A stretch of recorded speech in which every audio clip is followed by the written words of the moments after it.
What better way could there be to ring in the new year than by using a brand new film? I decided to celebrate the beginning of 2020 by using Ferrania P30, which is officially this decade's newest black and white film. In this video, I will give you my reactions from looking at the very first negatives that I have exposed using Ferrania P30. I will also include bracketed exposures so that you can evaluate the impact of underexposure or overexposure and better determine how you will use this film. If this is your first time watching one of my videos, then I would like to welcome you to Certain Exposures. My name is Daniel, and over the weekend I binged the entire Netflix series The Witcher, and we're not going to play any Gwent today, but I do have a review of some of the very first images that I took with Ferrania P30 prepared, and we're going to go ahead and look at some of the quirks of developing the film as well as what I think about the image quality. So over here I have my laptop, and I'll be looking back and forth just to make sure that I have the right reference in front of me.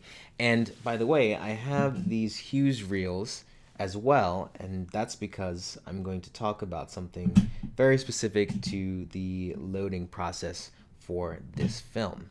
So let's go ahead and get started. As you saw before, there are 3 images that we'll be going over today, and with these images, I'm going to point out some of the characteristics that I noticed about this film, some of the things that I liked as well.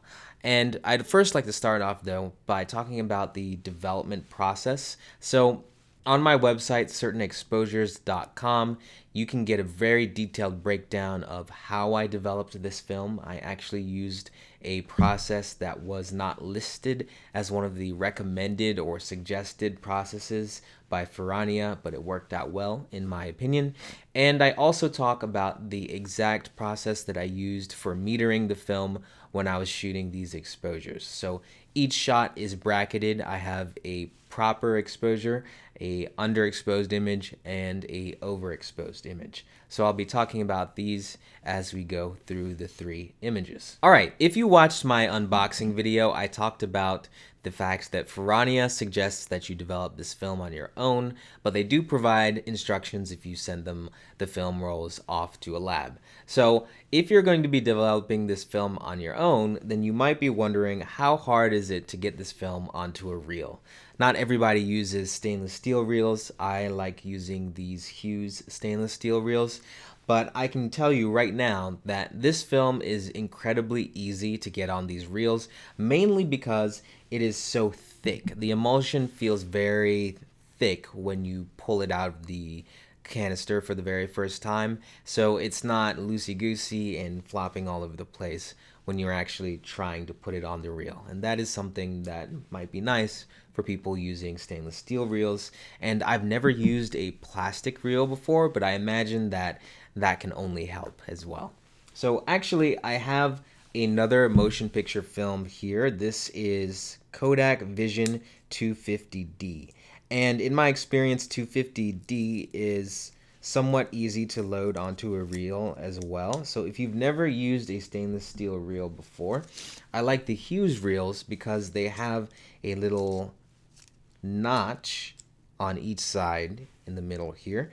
And what you can do is simply attach the film to that notch using the sprocket holes, and then you pull around. So stainless steel reels are very simple to use. I would highly suggest that if you're going to go ahead and learn to develop your own film, starting with Ferrania P30. So let me actually do a quick challenge here, and let's see how long it takes me to actually load this reel with my eyes closed. So I'm going to hit the start button here, close my eyes.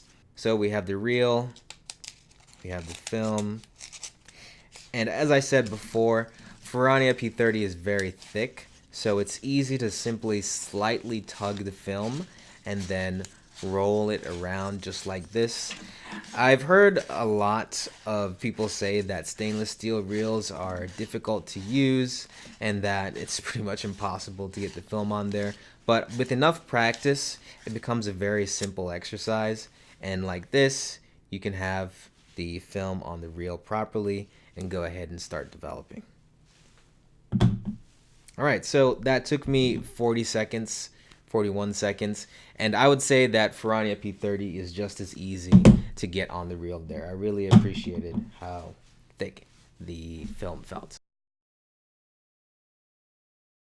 Other people have said that in the past, the original Ferrania P30 had issues with scratches and marks on the film that were not due to advancing in your film camera. They were simply manufacturing problems. And fortunately for me, this first roll had no such issues. The roll was completely clean, no scratches, no marks, no flaws or anything like that I personally noticed. Unfortunately, while I was creating this video, I did notice something strange in the highlight areas of some negatives. There are what appear to be small black or grayish colored dots that are littering the negatives. And I'm not sure if this could potentially be a user error or it could be a film defect. I'm inclined to think that it could be a film defect called spotting. However, I contacted Ferrania and they're going to get back to me with more information. So until that point, I cannot make a definitive conclusion. I will create a new video addressing the issue once I have more information for you. The next thing I'd like to talk about is an interesting characteristic of the way that the film is numbered. So if you are familiar with cinema film, then you would know that motion picture film actually uses half of the space, or roughly half the space, of a regular 35mm still frame today. So Ferrania P30, if you look closely, has a numbering system that uses 1, 1A, to 2A and so forth, instead of just using 1, 2, 3, 4 and so forth. Now this works out great if you happen to be somebody who shoots half frame cameras like a Olympus Pen F. I actually did a unboxing of that camera. You can check it out by looking at the link above. If you use a camera like that and you want to have a better numbering system on your film roll, well then go ahead and shoot some P30. That's a nice feature actually. All right, so that's it for some interesting quirks about development of the film. Let's go ahead and look at some of these images. So give me a second to just log in here. And the first image that we're going to be looking at is the image with my shadow and the fire hydrant. Now, the reason I took this particular image is just to get an idea of a high contrast situation, what it looks like when you go from regular exposure to underexposure and overexposure. And what I noticed immediately is that the overexposure really does lead to loss of that highlight detail there, and underexposure definitely adds that nice contrast that some people might be looking for. In general, I found that most situations lent themselves to ISO 80 as a good midpoint between under and overexposure.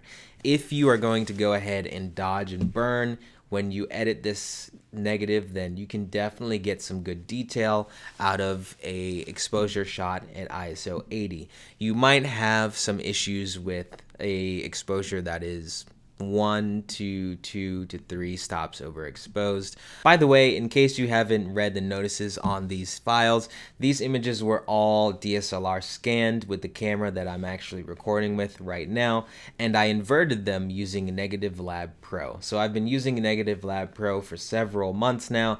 I have to give a shout out to Nate, the creator of Negative Lab Pro, because he actually gifted me a copy well before I even started this company.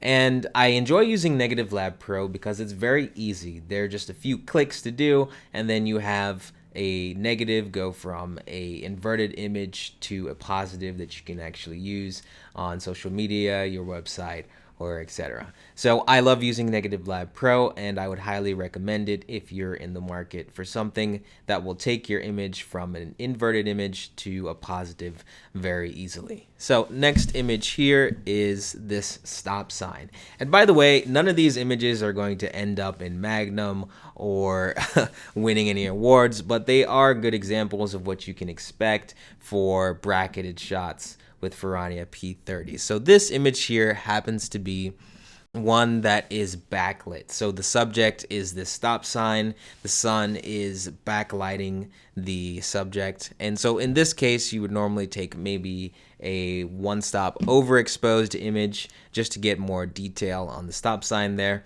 But I really like the ISO 80 shot. I think it's fine. And I happen to have played around with this file a little bit. So if you look at the -1 shot, which is the one stop underexposed shot, you can see that there's a lot more detail in the road there. But again, these images are not edited in any way. So if I were to go ahead and invert in Negative Lab Pro and then do some dodging and burning with Lightroom, I could easily get a good amount of detail out of the road, and I have done this, and it would be a nice image with a in between the properly exposed image and the underexposed image. With the overexposed image, you are definitely going to lose some of the detail there that you could possibly recapture using the properly exposed image. Grain is not obtrusive at all. It definitely looks like it's very smooth. I haven't compared it side by side with something like Ilford Pan F or some of the other very low ISO black and white films, but to me this definitely does look like a nice and milky smooth film. The final shot here was an interesting one because this was a scene that was very filled with shadow. So the underexposed image here actually happens to represent the scene somewhat better, just in terms of what it looked like when you were actually there. And the properly exposed image looks like a very good in-between the underexposed and the overexposed image. Personally, I like the detail in the underexposed image on the bench itself. So if I were to edit this shot, I would take the properly exposed negative and then dodge, or I should say burn in the highlights on the bench there, probably. And yeah, ISO 80 seems like it's perfectly fine to me. Again, with the overexposed shot, you're losing some of that highlight detail. And when I played around with this image in Lightroom, it was definitely harder to capture some of that lost information in the one-stop overexposed image. But I think shooting one-stop overexposed, so shooting this at ISO 40 or maybe even ISO 50 would be fine. Then again, you can also just shoot at ISO 80 and you'll have a good in between. So in general, my experience from bracketing this film has taught me that ISO 80 is an appropriate speed.